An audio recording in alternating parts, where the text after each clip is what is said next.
काल मुख्यमंत्री विधान भवनात म्हणाले की मिसिंग लिंकवर पडलेल्या दरडीचं राजकारण करू नका आणि ज्यांनी ह्याच्याबद्दल आवाज उठवला त्यांना त्यांनी सोडणार नाहीत. म्हणजे सरळ सरळ महाराष्ट्राच्या विधान भवनात धमकी दिली आणि वरून त्यांनी म्हटलं की मला काय विरोध करायचं ते करा, पण महाराष्ट्राचा अपमान करू नका.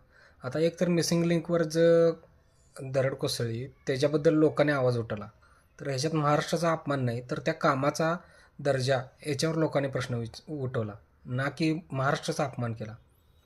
आता महाराष्ट्राचा अपमान कधी झाला? ज्यावेळेस राजगडमध्ये शिवाजी महाराजांचा पुतळा पडला त्यावेळेस.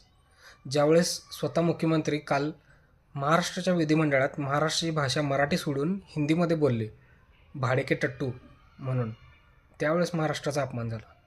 आणि नैसर्गिक आपत्तीचं राजकारण करू नका म्हणतात बी जे पीवाले.